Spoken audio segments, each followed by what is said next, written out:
Tyres podcast brought to you by Meron Freight UK.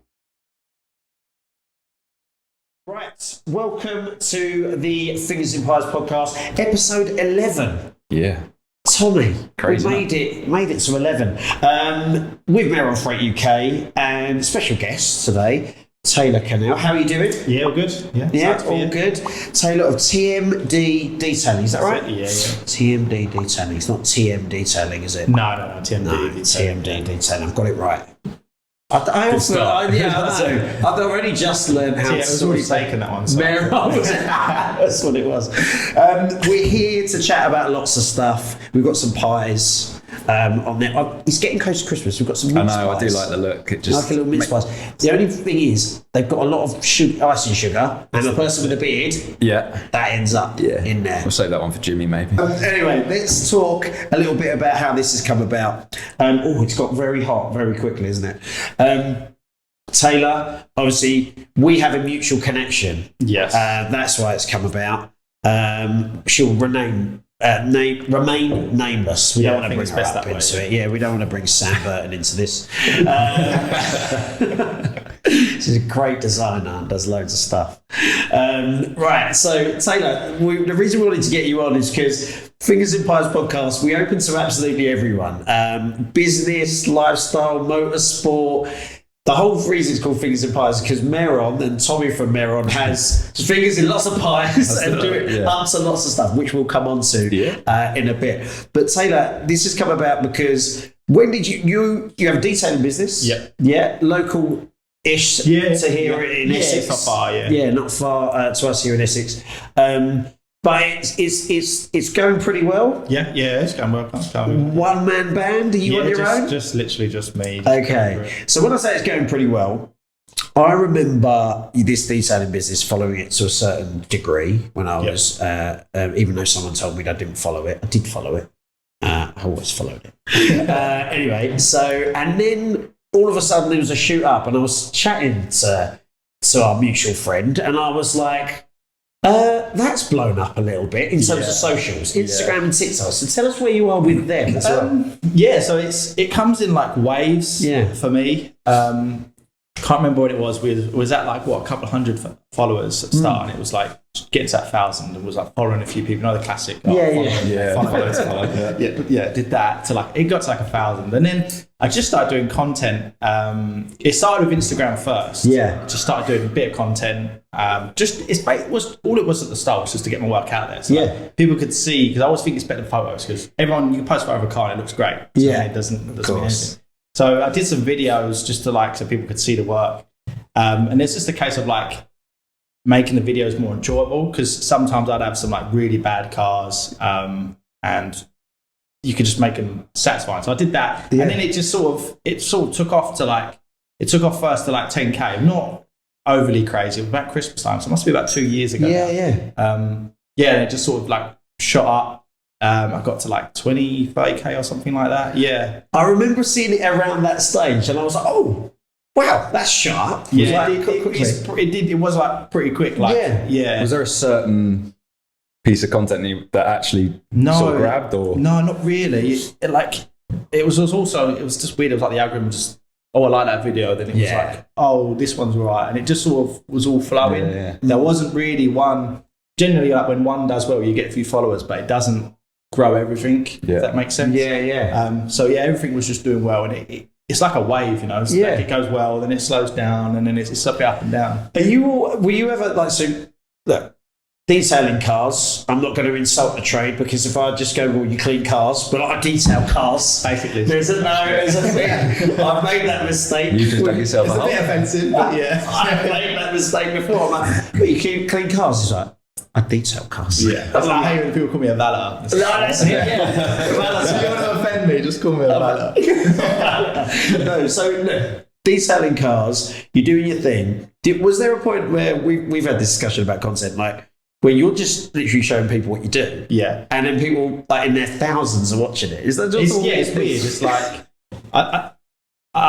it's weird seeing knowing people like loads and loads of people just like watching your content. It's a weird thing. Like, they want it because they want to see. Well, it's not really me, because it's not really like my face behind the stuff. I show like kind of my work, my skill. Yeah. And it's like, what are they liking about it? Because I do a video, like I've done some videos I've had in my phone for ages. Yeah. I'm like, when I run out of content, I'll edit that. And it did like 20 million. And I was like, I didn't realise I was sitting on a banger, you know? I was like, and it went like Lad Bible shared it and stuff like that. Yeah, it went crazy. Yes. There was one. Just from a video that was sat in your phone? Yeah, literally it was me getting some dog hair out, just blowing it out. And I just thought, because normally I do it, I'm like, I'll just do a video. This is a bit of content. Like I don't take things too seriously.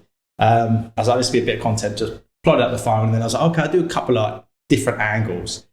And then I was like, that's all right. I edited together and I was like, I'll post that like whenever, because I thought I had other better content like before. So I was like, I'll do that first. And then when I run out, because sometimes it's not always, because it's hard to do different stuff. Yeah. When you're cleaning, it's like how far do you go like cleaning the same stuff? Yeah. And I was like, okay, I'll post this one. And I was like, oh, Jesus, like Facebook, Instagram, and TikTok. It just went crazy. Nice. Yeah. Facebook was the most. Facebook was 20 million.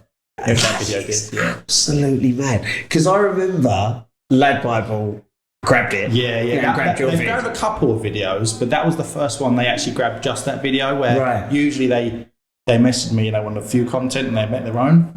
I think it was quite cool. I think they put a status up saying something like, this guy makes it look so easy or something like that. And I was like, oh my God, it's like a film star. It is. Like when it first happens, it feels good, but like you don't really get much from it. No, really? People are like, oh my God, it's like, it's nothing. Work come from it, nothing like that. Really? It's cool to like, oh yeah, but at the end of the day, I make money from some of my videos, so they're making money off me, but they're not giving me none. Right. So it's like, well, why am I going to give you free content? Pay me, because they make loads of money from it. Like of course. Do you know what I mean? So it's a bit like, Well, this is it. Cars. Yeah, I mean, I've just watched you two.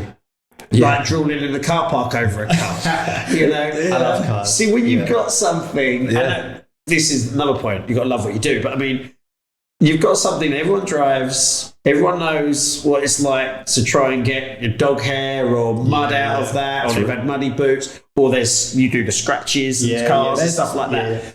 All those frustrating things about cars. I guess you're just tapping into. It's relatable, right? It is, because like I've always loved cars. Like I love fast cars, I love noisy cars. Like I like race. Like I love go-karting. It's just the car world is what got me into it. So when I was younger, for first while I was test, it was like me and mates used to come around my house. Yeah, we'd just clean cars all day. Right. Like, cleaning the door sill just of our own cars. You're jamming with your mates, just clean your car. Yeah. It's so weird to have this thing, and then that's when it grew really. And anyone that's into cars, like I don't have to know them, and if they like cars, I'm like, oh, I love cars too. Let's be friends. So like, best friends. Talk about cars for ages, and it's like they got car 6. I'll spend all day just talking about it. I just love things like that. Yeah, and it's sort of gone from there. But that's, I mean, do you look after your cars? Do you like to? Is it like one of the, you like me? You get in there and it's like just everything slung in there. Kids and dogs but again, that's why them videos are relatable, right? Yes. You put like dog hair. I'd watch that all day long. I've seen the football of some of my cars in the past and go, oh, I wish I could do that. I could do that. Yeah. I could try and do that myself and try and see what I can do. I reckon a lot of people go do that. They go try and do it themselves. Yeah, it's like and it never looks the same. It's like the thing. It looks easy, but like the tools and the stuff, it's like I wish it was as easy as the video, but like it's not. No, you don't, because then you're out of job. You don't want it to be that easy. I just post the easy bits, like they don't see what goes on, because all the hardship's boring to watch. Yeah. So how long? So let's get to if you get What's the car that you two were just trolling over? Ioniq 5N. There we go. So you get one of them, you rock up. How long are you taking on that car? It all depends on, like a brand new car. I could do it a day if you wanted it protected, for instance, because it's not much to clean. It's not going to do like polish. Yeah, there might be sometimes I've had brand new cars from the dealership where they've washed it and they've wrecked it. I've heard about it. Yeah, black cars are the worst. You see it most. Yeah. I had a Lexus and I put my light on the side of it and it was just horrible. It's brand new, but it's because when it comes in, they clean it, and sometimes a lot of cars, they're brand new, but they're on the showroom floor for like 6 months. Yeah. So guys going around wiping it. Every time you wipe it, there's dust on it, and it's just micro marring it and scratching it. And then when you get the light on The it. car terminology, the detailing terminology has been flung around this room right now. I was like, what? Yeah, we'll just nod our heads. Yeah. I just literally look at it, I was like, no, let's go. Basically, just really like scratching it, basically. Right, okay. So it could take you all day, maybe a couple of days. Yeah, to some do cars like take me a couple of days. It depends on how wrecked it is. Like, if you have a second-hand car, I'll spend days on it. Getting it Really? polished up. Yeah. Because they come out like new again. Like, if they haven't got like bad damage, like scratches, dents, they come up like new. And some people never know. They're like, oh my God, it's spent when I picked it up. Because the normal dealerships don't prep them to how I would. So they look great, you know. Yeah. So return customers is your I have a lot. Like, most of the time, people will have a car done. And they're like, oh, wow, this is great. So then they'll get another car. Or a couple of years down the line, they'll get that done. Or I might do their son's car. I get a lot of returning customers like that, definitely, yeah.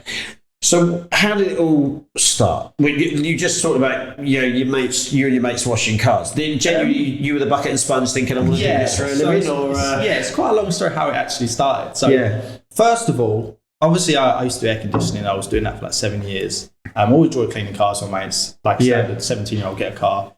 And then I did like a valeting course when I was like 20. My dad paid for it because I enjoyed cleaning cars. And he was like, I'll pay for it so you can clean my car. So he got a better car, basically. I was like, yeah, cool. So I did that. And then I left there looking for a new job. And my dad said, do you want to come work with me? Like buying and selling plant machinery from home. So I was like, oh yeah, I'll give it a go. Like work from home, do something different. If not, I'll go back to doing air conditioning. But just before this, me and my friend would always go around my other mate's house and clean cars at his. His name's Yaz, and we used to clean at his house, and then we started offering it to like local dealerships to clean cars. And we had one dealership drop a Range Rover off to us, and we'd clean it. I think it was like £60. It was like not worth it at the time. We're like, oh my God, it's a first paying customer. And we clean it, not knowing that dealerships don't like to spend loads of money, and they just basically want it shiny and clean. Like, they don't. They care about all the little details. Yeah. So we did that and was like, oh, this is the start of it, you know. And then it like had a few like friends of family. It was called like Mirror Shine and Valley or something. We did on Facebook, little page. Oh, Mirror Shine. Yeah, we started it for that. Nice.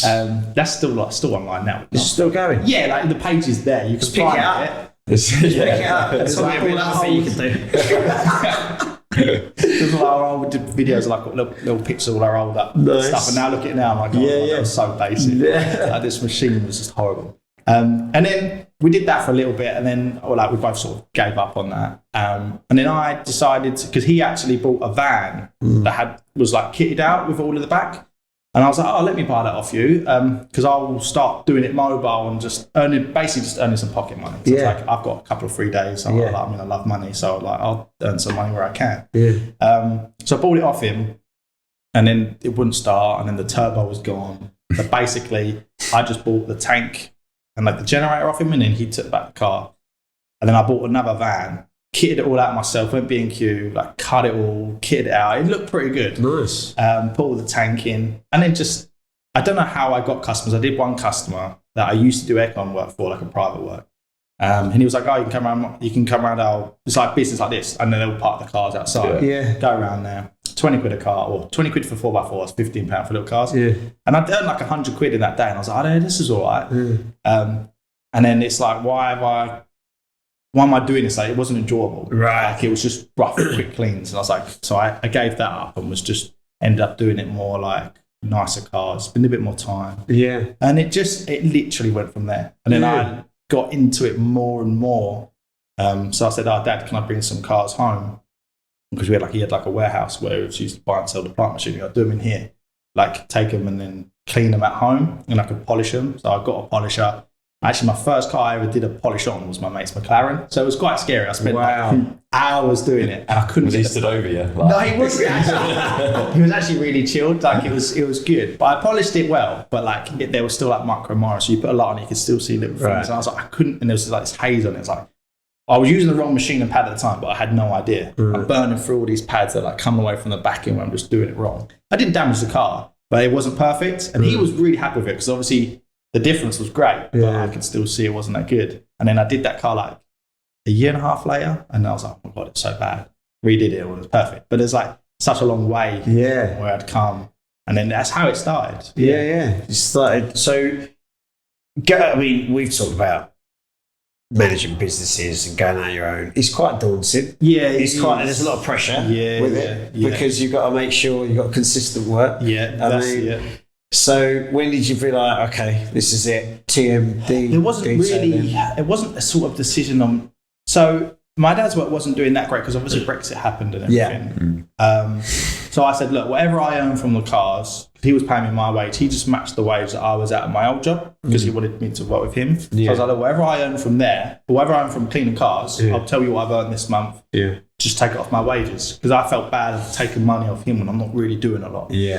So we did that for a while, and then this is when as well, when we was doing this, I said, can I have because we had a garage. I said, can I have the garage as my own space for cleaning cars? And it took me like 8 months to convince my mum and dad, like, this is what I want to do. I won't just ruin it. Like, I want to do it properly.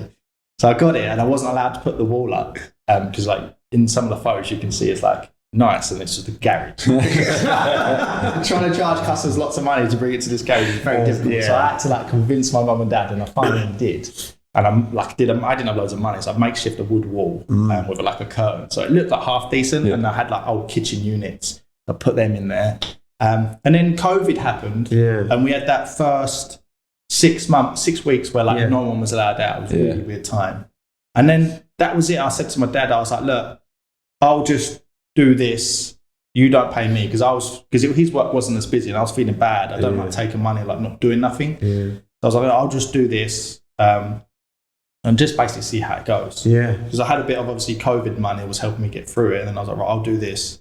So it wasn't busy at the start, but it was weird. It was like, as soon as I said I'll do this, I remember my first customer, he booked in a Range Rover with me. I did that. And then honestly, from then, it's just been enough work. Really? Like it wasn't the money then I was earning is like, probably do that in like a week and a half now. But at the time, I was like, oh, I'm happy with this. Yeah, of course. I was earning at my last job. So I was like, that was sort of what I was used to.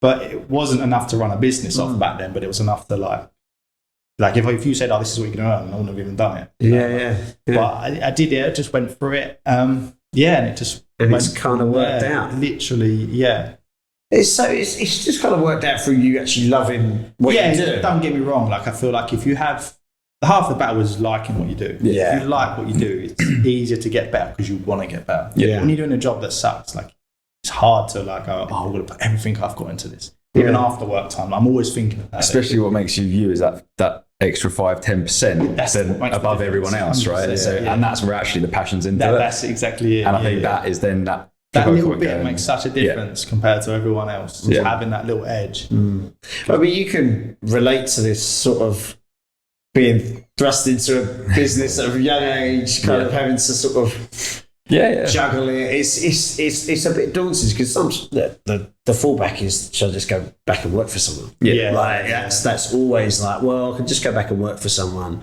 But there's a tipping point, isn't there? I mean, I'm sure you had it, like where you're like, okay, this is going to tip over to either do it and I commit and I'm in full time for at least a bit, or I just do it as a part-time thing at weekends. I mean, when does that... I think it's an interesting part. Sort of like you get to a point, like you say, you have that tipping point and you realise that workload will have to, for it to be successful, your workload will increase tenfold. But also if you're passionate about it and what you can do with it, then that nullifies it. It doesn't matter because you're enjoying what you're doing. And like you say, you like money. You like, I love 100% earning money. If I see the company doing really well, absolutely amazing. If I see it doing really badly, it hurts. And it hurts personally, right? And you're like, right, what can we do to change it?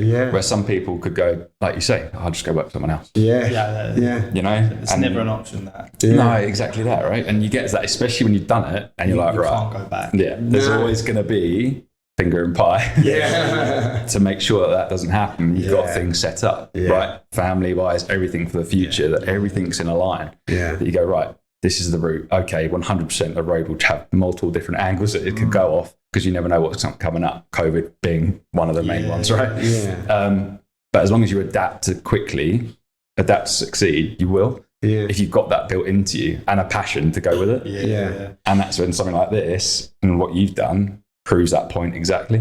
And it is that this industry, more than anything that you're in, is that 5-10% of passion that has made you what you are and giving you that big jump. it's crazy to think that obviously you're still a one-man band. You haven't got anyone else working for you. I had someone in the summer. Okay. To manage the workload. Yeah, it's to help out. Like it's just a new sort of person. Like didn't know much, but didn't know anything about cleaning. Yeah. It's okay, but then it's sort of for me. I'm like, I can earn this much doing it. And if I've got someone else, it needs to be this much. Yeah, of course. Or help me out if I want to step back, but I don't want to step back because I need to grow it still. Yeah. And then work was dying down, and it was like, there's not enough money for me to pay him to be here right now because I can do it. It's like I can't pay. I'm not going to pay someone when I can just go into work and do it. Yeah. So it sort of was like that because it was obviously coming down into the winter times. Yeah.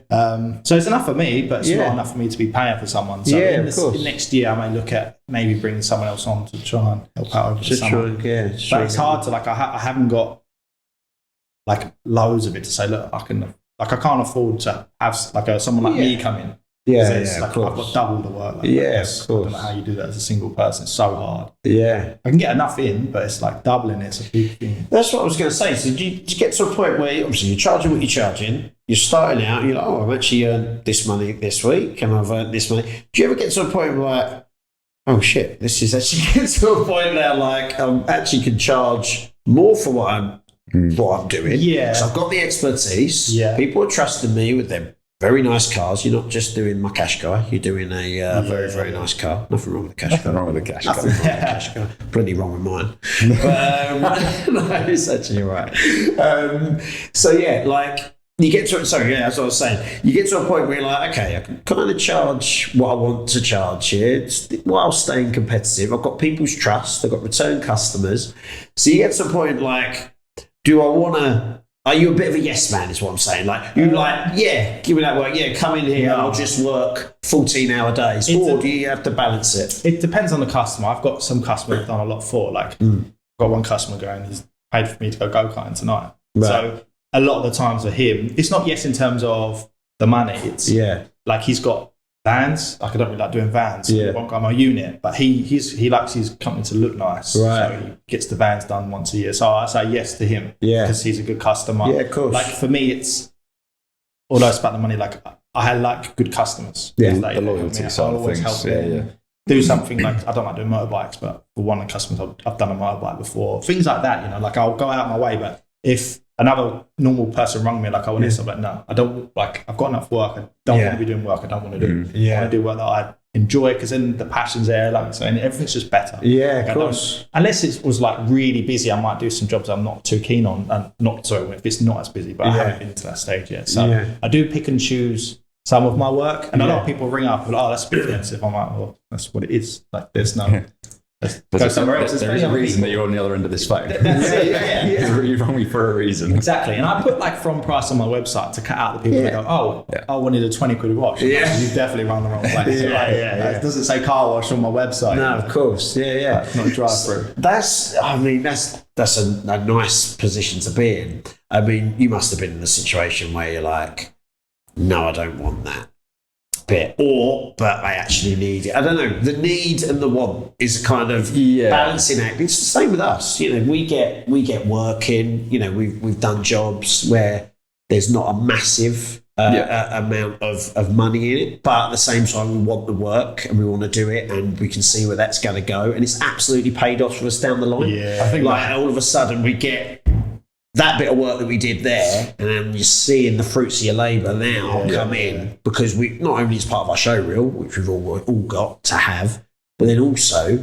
that company's come good, and those people, like you say, that you've got, they've come good, and it's worked out. That future of, you know, someone comes to you where that initial job is, you know, you might go, don't really, it's not really our bag or something, but but if you go, actually, I think it's the key is if it's not taking away from the work that you're doing, then you take it on, because you never know where it could go. If it's going to be detrimental to the work that you, for your loyal customers in whatever industry it is, then you don't do it, right? But at the same time, I've had it over the years where you know, in the freight world, where you'll bring in a customer that will do, you know, one container every sort of 2 months, and you're going, okay, it's good, it's, you know, we'll do it for you, but when just let us know when you need it. Suddenly they're doing 50 a month, and you're like, great. Do you know what I mean? Like, you help someone out at the when they need it, because they've set up a new company, they don't know what they're doing, and you walk them, hold their hand through it. which we've done many times, that will come good in the future. Maybe even not with that company, but someone that they'll speak to who does shipping or something like that, right? And it's that reputation for what you do and the service you provide. We're in a service industry, right? Yeah. And it's the same with you. You're in a service, you're providing a service. It's that reputation that and there's standards you set yourself at. Yeah. If you set them standards where you want them to be and you don't let them slip because you're trying to take on too much work, then you're always going to be in a good place. If you start turning away work when you've actually have got the time to do it just because you don't fancy it, again, do you really have a passion to do it? Exactly. No, that's exactly it. Yeah. I'm always surprised just how much relationship actually plays a part in business. Like everyone talks about it. Everyone talks about it. It's absolutely pivot. It's the main one for me. I think it's massively overtaken. Like I think back in the day it was, what was it? Everyone would go, make sure you've got a decent website, make sure you look the part, make sure you know what you're talking about, and then you'll get a long way. I was like, well, no. I think being likeable and, oh my God, it's crucial. People buy the person, don't they? Yeah, you just talked about this returning customer that you'd absolutely work with and do stuff.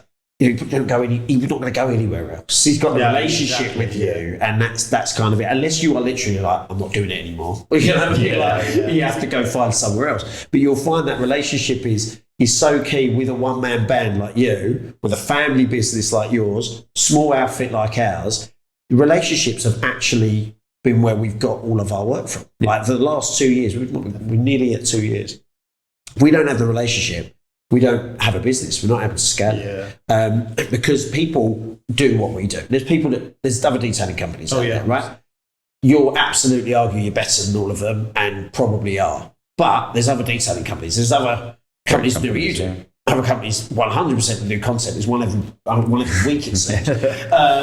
But there's big companies and small companies working with us just because they like to work with us. Obviously, we've got to be able to do. We just like to do it. We've got to be able to do the job, and it's got to be good. But again, that should be a given. You're good at what you do. Right? Yeah, you set your standards. If you're good at what you do, you get the business. But there's a lot of business that we've won because I think they see what we can do, you deliver it, and they like working with us. That must be exactly the same for. I think that's underestimated. That's kind of why we've started the podcast, right? Yeah, absolutely. In all factors, and for yourself, for myself, and for everyone that we bring on, is about letting people see you for you as well. It's not just about the service. It's people got to like you. I want to go, actually, I will give them a call because there are thousands and thousands of freight companies that ship stuff around the world. You know, and like you say, in every industry, there's so many companies that do the same thing. So you've got to do something that sets yourself aside, right? That's it. You got, especially with your social media as well. But again, you set your standards with it, and as long as it doesn't slide, you're golden, right? The one thing that I wanted to do when obviously doing my own business is, like when I'm buying something, or you go to a tire shop, and it's always a weird vibe where you go to mechanics. It's like I don't like it. It's like you're waiting there, and they're like, I don't know how to explain it. It's just this vibe I don't like. So when people come to me, I want to be like friendly and approachable, and as if like you've already known me. So I'm like, oh, you're right. How can I help you? Like, when you go to a tire shop, I always feel like it's just difficult to talk to, and I don't know how to explain it. I know exactly what you mean. It's almost like they've got you. You're here. Yeah, exactly. You've got the time. Your tire's messed up. You haven't just popped in to look what we got. It's not like sorting me out. It's always like, well, you need this, and this. It's like they got you by the balls, and you're like, you're in here because your car's broke. So you come here, I'll charge you what I want. Something like that. Exactly. And it is like that because you go there because you need something. Right? What I've had a couple of times, I've gone somewhere and they will turn around and go, you know, you need this and this, but actually you're probably better using this person for this scenario. And if you get that, if I then have an issue 6 months later, I'm just going straight back to you. Because if you can do it, I'll give you the business because you helped me out before. Definitely. Right? Long-term thinking. Stop being so short-sighted. But there's something you said about, like you say, not wanting to do the work, and again, and that will, a lot of people will be like, oh, well, is that not you then? No, that's genuinely not me. I think you probably need this. I do what I do, and I like to find other people that do other things, and if I know they're good, I can recommend, because I don't like doing something unless I'm 100% I know I can do it. Or for a good customer, but like, look, I'm not 100%, but I can make it improve for you. And they know what they're going to get. Yeah. But I wouldn't do it to a random customer, because unless I can give you your word, it's going to be great. Then I'll do it. So I'm like, I like recommending good people, because I get a lot of people like, oh yeah, he was great, thank you, because it looks good on me as well. Yeah, of course. It's nice to have other recommendations. He's like, oh, if you know this guy, he knows this guy, and it's just nice all round. And which brings it back to who you know, right? Exactly. Yeah. And that's it, building relationships. It brings it all the way back. Yeah. It's just like you say, you help someone else out, they'll help you out somewhere down the line with a relationship. 100%. So yeah, it's who you know, not always what you know. Yeah, it is. It's absolutely everything. I mean, networking, there's all the thing about networking meetings and stuff like that, but genuinely just having a chat with people and getting to know each other. I mean, that's how our relationship's sort of born out of. We're in the same garage, working in motorsport. We're doing content, you're a sponsor, and then we just chat about your business. And I was like, oh, maybe we can help. Yeah, maybe we can, maybe not. I think our first one was like, oh, I'm not so sure. You know what I mean? And we were like very honest, a super honest conversation. We want to do this for you. Oh, I'm not sure about this going to work. That's the conversation we had, like in freight, in sending stuff around the world. Yeah. You don't obviously take pictures of the freight you're sending generally because of your customers. So actually, you're selling empty space. Yeah. How do you create content? How do you create social? Someone's going to look at it going, oh, you probably looked at it and went, just video container. That's it, right? Want this space? Exactly. So you look at some of the stuff we do is a bit out, and I've just come back from Thailand at a conference, and there's 1,500 people there. I must have 100 people turn around to me and say, really like your social media. Yeah. But, you know, it's all from around the world as well. It's incredible. So, and it's doing something that's a bit different. And I want to come back to that, actually, to talk about relationships. So go back to social media. So when you're doing your stuff, getting in front, I mean, you haven't got anyone else to get in front of a camera. No. So you've always been all right jumping in front of it? I mean, you're not in it a lot. You're usually behind the camera talking or whatever. But I get a little bit nervous. Like, I'm not a sort of person that could just be behind the camera like, I'm just like, normally behind the camera is not like normal me. I'm like quite, not really talkative, but I'm just chilled. Yeah. And I do find it a bit like, sometimes I'll do a video where I'm just talking about like cleaning a leather seat, and I'm like, that's crap. I don't like doing retakes, because I'm always a sort of person like, I like videoing me in the moment. I don't like setting things up. No. Like all the videos I do are all like real. Like I don't edit them to make them any better than they are, or any worse. One of the reasons why I don't do them better is because I don't want someone ringing me wanting that and me being like, oh, I'm a fake. Like that's my worst fear. So everything I do, some videos don't make it to the Instagram. Like I'll do a touch up, and it really wasn't as great as I was expecting it to be. But that's unfortunate. That is what it is. Like some come out great, some don't. But I don't never edit them. They're all just real.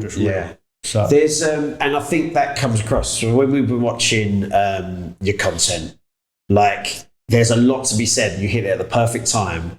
Guy with a phone, literally showing what he does. Like that content, it's hilarious. And we've now got big companies that we work with that, even in the last 2 years, I'd say it's changed from I want cinematic landscape, lovely shots to 85% people watch it on mobile, and it's a little bit too polished. We're actually creating adverts now that can you just do it on a mobile phone and actually don't mic them up. I'm like, don't mic them up. No, because you want it to seem like a person's just talking down the camera. I'm like, it is wow. Like literally, all of a sudden, I was like, what have I brought all these cameras for? It is more personal, I feel. I know, absolutely. It's just more raw. Like you get to see, it just makes you feel like this is a genuine thing, not a setup thing. Yeah. So that's how I like mine. I just like. Do you have like a little tripod that you like? Yeah, I've got a couple. Yeah, like the hardest thing is recording it in a car, because you got the seat. Sometimes the camera will fall on me and I'm like, oh, for God's sake. It's so annoying. So I've got like loads of different tripods that I can like adjust the feet on to try and have it so I can have a good angle. But it's very difficult. But the satisfying stuff, there was nothing more satisfying than you were making lines in the mats. Oh my God. That was a thing that grabs you, right? Literally, I was just like, oh, let's get another one. He does another one here. Like, literally, it's midnight. With things like that, I did one and it went really well. When one does well, you kind of sort of have to hit that thing for a while. So I'll do quite a few carpet lines because they're doing well. So it is kind of, when people like, jump on the trend. Yeah. It's kind of like that. Like they was trending well for me, like millions. So I'd like, okay, I'll do another one. Yeah. Then it'll do like 5,000 views and I'll do another one. Then it'll do 1 million. It's really weird what do well and what don't. But they do trend like that. So I was sort of doing more of them. Have you found the sort of algorithm though changing means that your content you're creating or how you create it changes? Like if, like you say, you do lots of videos that pushes sort of the similar sort of thing. Not like, to be honest, like when people ask me, like I don't actually know much about content. I just do it. Yeah. It's been working for me, And that's I know the best bits. way, probably. Don't learn. Yeah, You know what I mean? I guess so. But It's worked for you so far. Yeah. Like but I think there's something we pitch. One of my, it's not really a pitch, but when I'm talking to a new customer or something, they're like, literally, like, okay, well, what content, works? What kind of, I was like, well, do you want us to do your content? I was like, right, okay, we're going to come up with all these ideas. If you like the idea, we do it, we move on to the next one.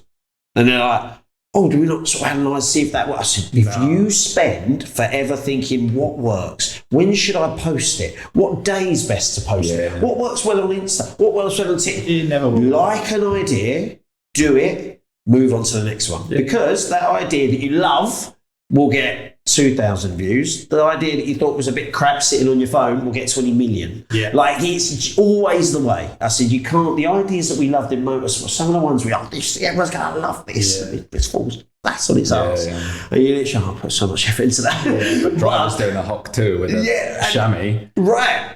You get on a trend. There was exactly. We just jumped on the trail. We were at a race weekend, and one of my drivers that I manage, he's got I think 2,000 followers, right? Yeah. And we were literally, it was Saturday afternoon. He got my sponsor down the side of his car, put him in a blank T-shirt just for the other sponsors weren't too worried about it, and did the sort of Hawk tour, and then the boys sort of edited the girl into it and whatever.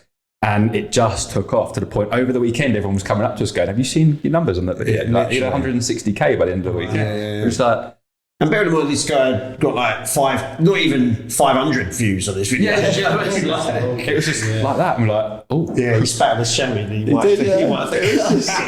And just wiped my sponsor. It was really good. I was like, It was so funny. so good. But literally, like, look, so It's weird what does well though. It's nuts. You can't say that I know this one's going to be a bang. Yeah. no. I've done it with a video and I'm like, woo. I was like, okay. Yeah. It's just But weird. Jay, 100, so you got 112.2k on TikTok. Yeah. That's pretty. 1.9 million likes. Taylor. You know what annoys me about this? So I do this. we do this, don't we? Yeah. I just- no, just post don't, because you're going to annoy me more. Some videos like, the thing So is, what's this? 9.2 million. What was it here? that one, do you know what I made? Do you know what? I actually made that video 3 years ago, right? It was about January, probably come up 3 years ago now. And that, I didn't post that for a year.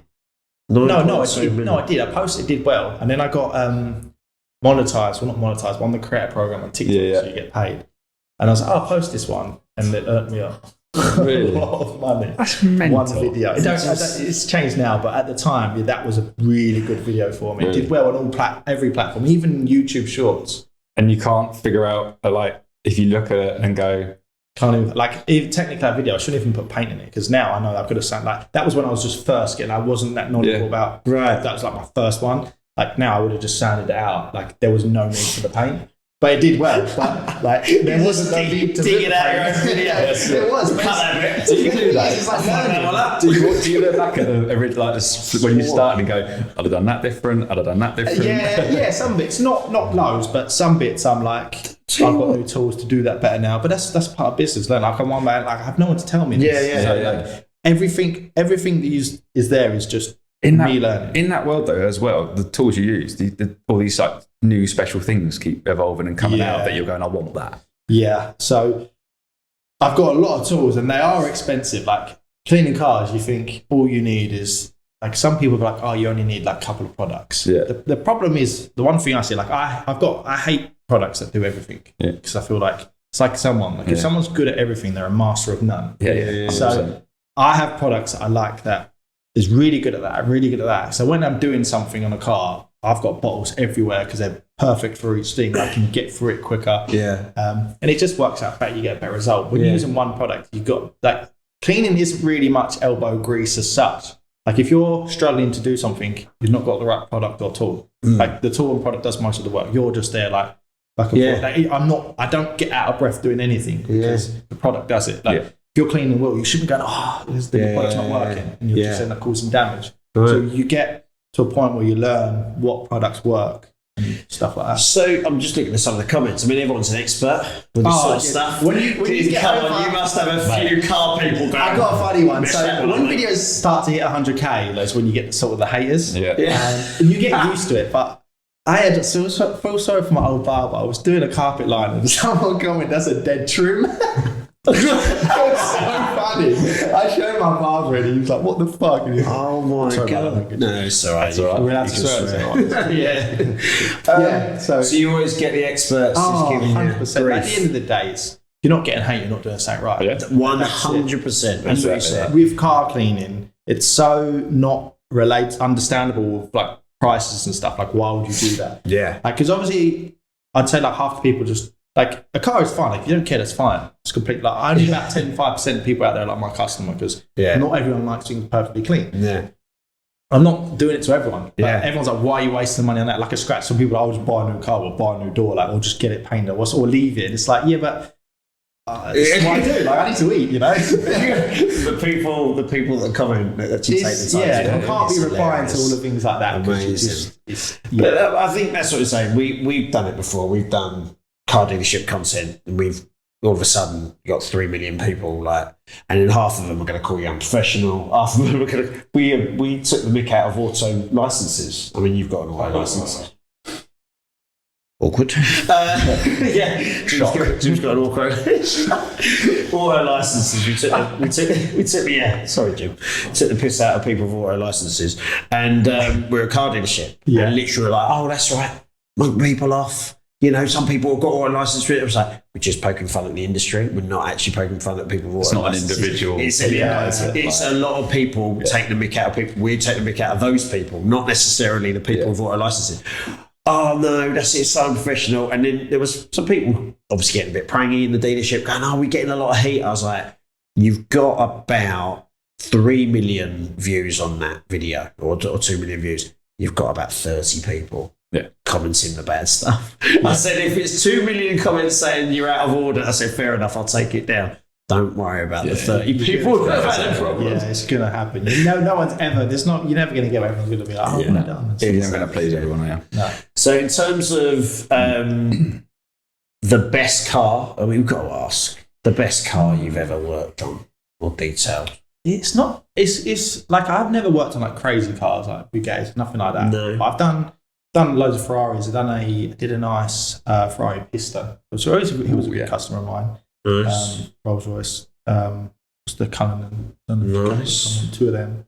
But nothing like I'd say probably the best is like 350,000, something like that. Yeah. So still really good. Yeah, some nice ones. Yeah. Nice. But to be honest, the best cars are like your 20 to 50 grand mark. Yeah. That's where people want to spend the money. Right, okay. Not really on these fancy cars. No? The best cars I've done are like just your normal like X3, for instance. I suppose that's the point, right? People that have got the 350 grand cars, they don't care. They don't care about it. You'd be surprised. This is true, isn't it? Because if you've got the money to buy that, they're just like, oh, great, it's just a run around or whatever. You'd be surprised at what people think. Like, people think in the detail where like all these cool cars are like where the money's at. Yeah. Maybe certain customers. Don't get me wrong, but I've got one customer. It's just he's obviously doing well for himself, but it's not like I don't know if he might be a multi-millionaire, but his house is like nice house, but nothing like his cars aren't crazy like a normal 2 Series stuff like that. He will spend. I'll tell him what it is. He'll happily spend loads of money. And I've done loads of it. He's my best customer. His name's Carl. Yeah, he's my best customer. Like, I'll do anything for him. Like, he had like a scratch in his leather. I was like, I'll fix that.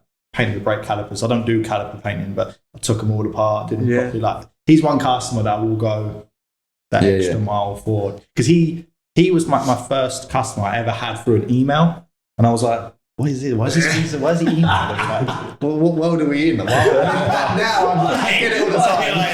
I get emails on. They're not dead, are they? No, they're not. I nearly brought my laptop just to check my emails when I was in. They're not dead, but at the time, because I was quite new to it, emailing was weird. Because my old job, no one ever emailed me. I guess, I never used to it. I guess as a trade, as a detailer, you wouldn't expect it for email. I think it would be like a phone call thing, or a text, or DM. I've got a contact page on my website, so they do that. And I'm for one for just ringing. So I hate replying because I've got asked so many questions. Sometimes be back and forth. They'll do it like 10 o'clock at night. I'm like, do I ring them now? Is that what So I'm like, they contacted me. I'm desperate. You want to piss away. I'm in bed. That's the thing. Like, do I come across desperate or like for me? If anyone rings me anytime about work, like I'm answering. I'm on 24/7. So for me, it's not. I don't feel desperate. I just want to give a good customer service. You want to know something? I'll tell you now. That's how I feel. Because if I want to know something when I'm doing something, I want to know now, not tomorrow. Or they might go elsewhere. So I want to catch them before they do. Yeah, that makes sense. So it's a hard line if you're desperate or just being good customer service. I get what you're saying. I don't think it comes across. I mean, you considering you're contacting people from all over the world. I mean, freight never sleeps. Yeah, I wake up at 4:30 in the morning and get to the gym about 20 minutes before it opens. To do my emails to China. Oh, really? Because they're awake. And if I want a reply, I need to be emailing them then. Because if I wait till it's 10, 11 in the morning here, they're all going home. But maybe not in Asia because they work insane hours. They're always up. But at the same time, you then in the evenings, the US wake up. So you're then doing emails that you've got coming in on that side of the world. So it is a 24/7. I wake up and you've got 150 emails. I was, like I said, at the conference and I had 2 days where the Wi-Fi was really bad in the conference. Everyone was going nuts because they've got emails. And everyone's phone, when they sorted it out, everyone's phone they were just heads in their phones doing emails, just like no chat was going on. Everyone's like, right, we need to stop the conference for a bit and catch up on emails. So I think I had 750 in 3 days. Don't get me wrong, within that you got to filter out the crap you get. But at the same time, there was a good chunk of emails in there that you go, I've got to get on this. And like you say, you're going, I need to reply, and that was 12 hours ago, and you feel bad because you haven't seen the email. And so it is. It's balancing that. One thing about being a one-man band is time off. What's that? I should imagine Sam's literally like, when can we go on holiday? I want to go to Florida again. Do you know the worst thing? That's a good impression of it as well, Sam. Holidays are great, but they cost me twice the money because I'm not in on that week. But then it's like you can't always think of it like that. But sometimes if I go on somewhere I don't enjoy it, I'm like, oh great, well I'd rather be away. I'm quite like that. Like, you're at a wedding going, I don't even want to go to my own. I'm trying to get someone to fit in for me. That's how much I don't like it. It's just so boring. Double ganger. Literally, like, mate, can you just fit in for me? Just say I do and then we'll switch. Oh my word. There we go. Say romance is dead, but there you go. Time off. We've always spoke about time off. How to switch off and all that stuff. Are you good at that sort of thing? I don't switch off. No, I think I don't really need to. Like, if a customer rings me, I like it. I like talking about the car, what they want. Because it's business. Like, it's like I'm helping them. Some potential money for me. I like it all. I don't go, this guy's smart. Sometimes might have an annoying customer texting me and I'm like, that's not really what I do. But I'll just have to say, like, look, this isn't what I do.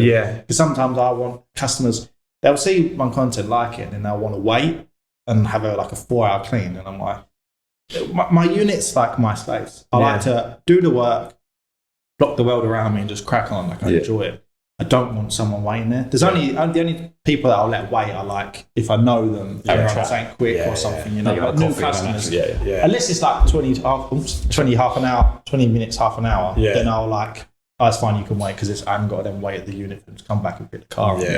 But when it's a big clean, I'm like, look, I just say like, I don't want the insurance for it or something like that. Because I don't want them there, you know. I just want to crack on and do what I do. Absolutely. It's just awkward. That makes sense.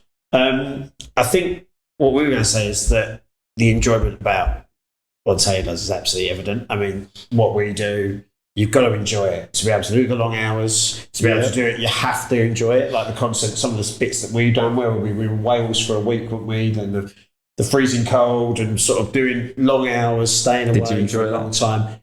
actually really enjoyed it. It was good. I actually really enjoyed it. Wales was good. We came back. I think we went up to it like, oh, it's a long time away. We're in cold in Wales, Anglesey. Actually, it was a really good week because you've got loads of stuff done, really long hours, but it was all really enjoyable sort of content. You're with people as well that actually exactly. and get on with it. All bought into it and stuff. It's actually funny enough when you get back to the office and you've got all the other stuff to do amongst the editing. That's the tough bit. That's the tough days for these guys, especially you got me in your ear roll all the time.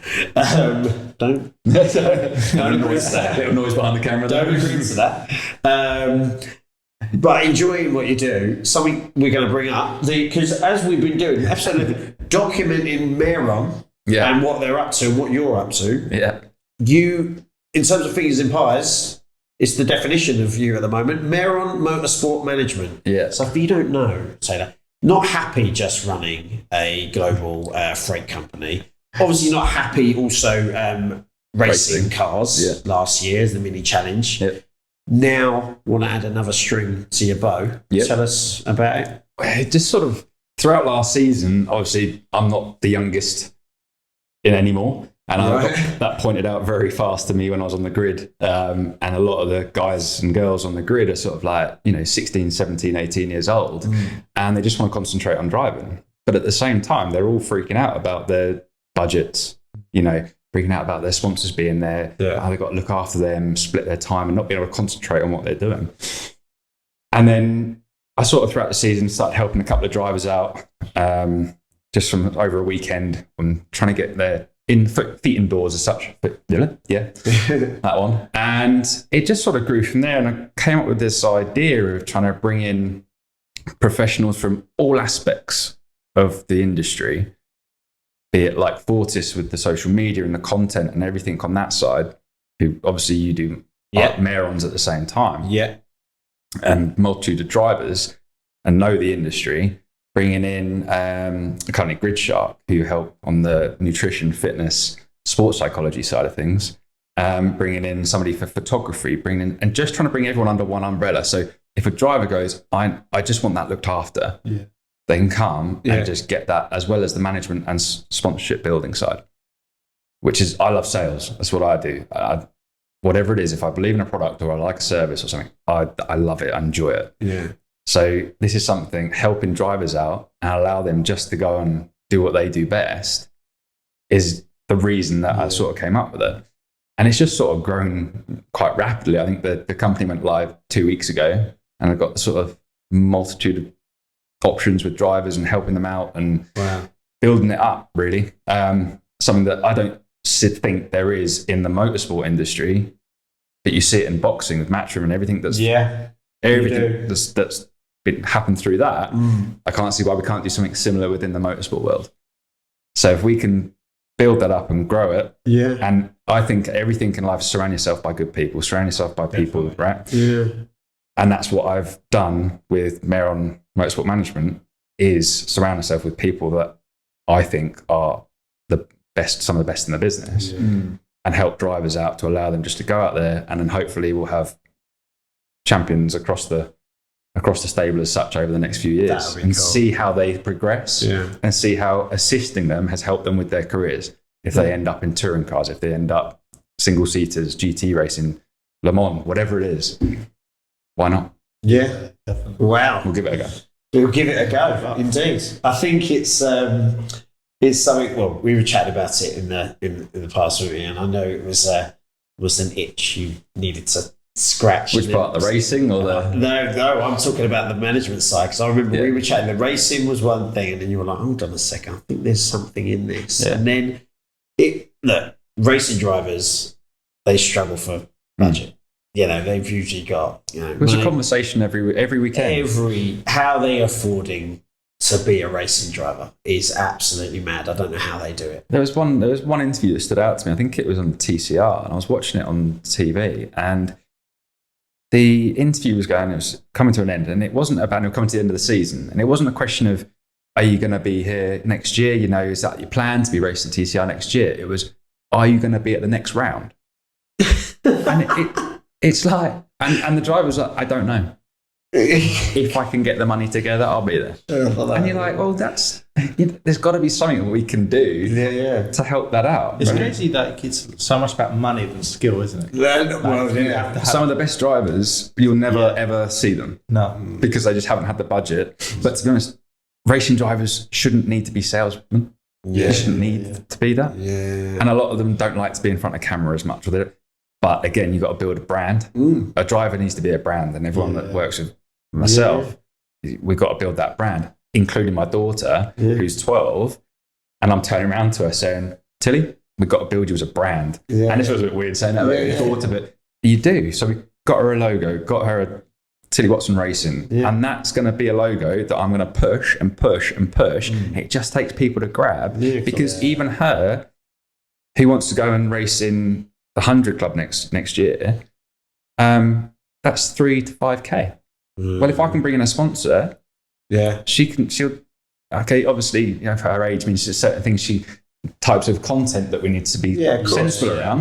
But at the same time, there are companies out there that go, we want to back young female drivers. Of course.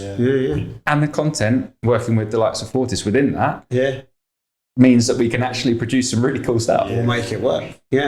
So I've got some really good ideas to actually sort of bring everyone together. If I have 25 drivers, why not rent out a karting track? I was talking to Paul, who's within it as well. Bring all the drivers together, have a full day, and you've got sponsors, banners and everything around the track as well. It'd be really good. And it's all within the one company. And it'd be a good day as well, good fun.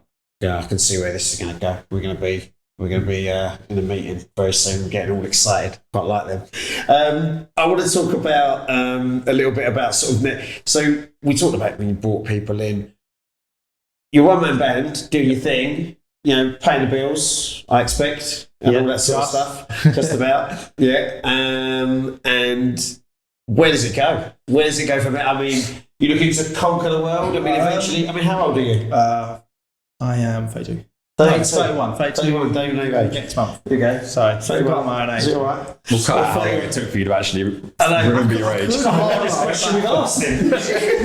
When you get older, the numbers just float away. I did the exact same last week. I'm staying in my 30s forever. Nothing's happening next year. So, it's 32 or 31.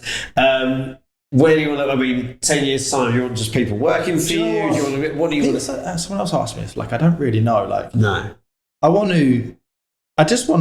basically obviously the dream is to have enough money that everything's going to be fine. Of course. I can step back because one thing I love is earning when I'm not working. Because at the minute, if I don't go to work, I get no money.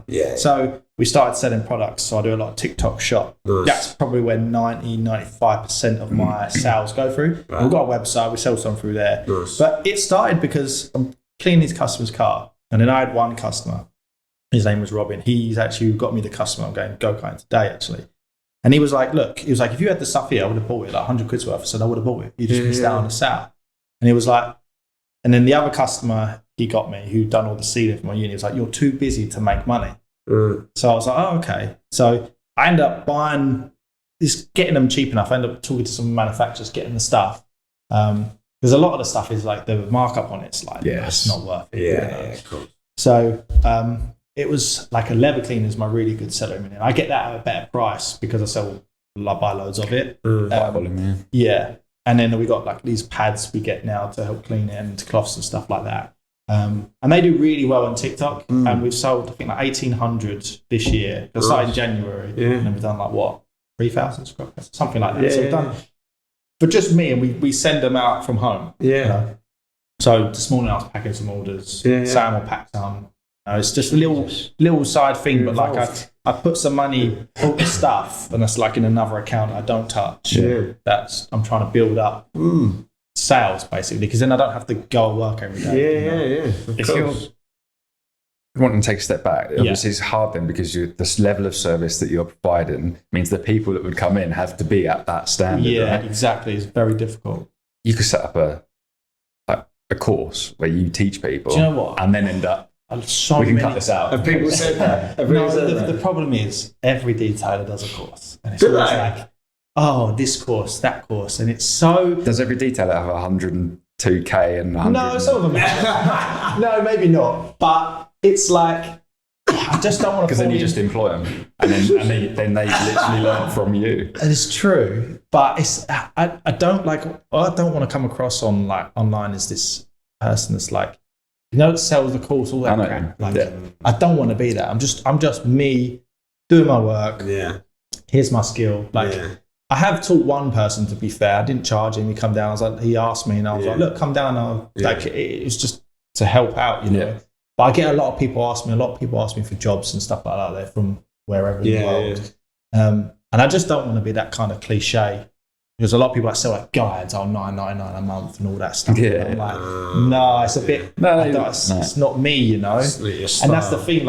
Obviously, I want money, but I don't want to get money from that way. You know, it's like, maybe it might fall in the future during a training session, but it'd be more like professional thing, not a selling thing online kind of thing. I don't know how to approach it, but I always feel like I'm never good enough to teach. You know. I know I've come this far and my work's great, but I always I'm not as confident, you know, what people see online. I always feel like so it's like a workshop thing that you teach them and then they go away back to their businesses rather than they coming on and working. Yeah, do it something totally different. You've never got, like you say, never use it as a selling platform, as in a course or something. Yeah. But like you say, you could do a workshop, you could do something, just rent out a place, set it up really cool, get some really nice cars down there, show what you could do.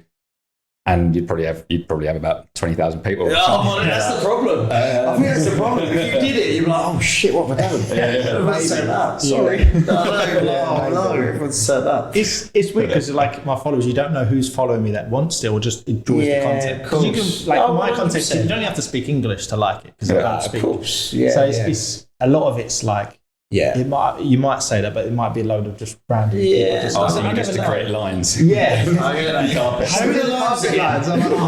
I do stencils now, so I've got like the M badges and stuff like that. I've changed to them now because we make a load of them. We get them made and we sell them now. But I prefer them because less is more. I'm coming away from the.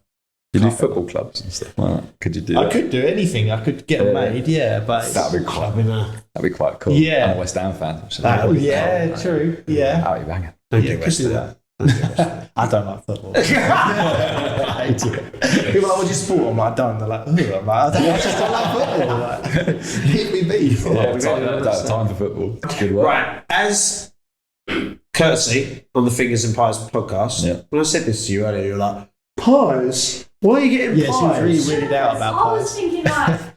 To be fair, I legit thought I actually thought cream pie. I was going to beat it out to the face. I'll take one. I don't mind. That could be the new thing. I don't mind doing it. You've got to give us a favourite savoury pie and a favourite sweet pie.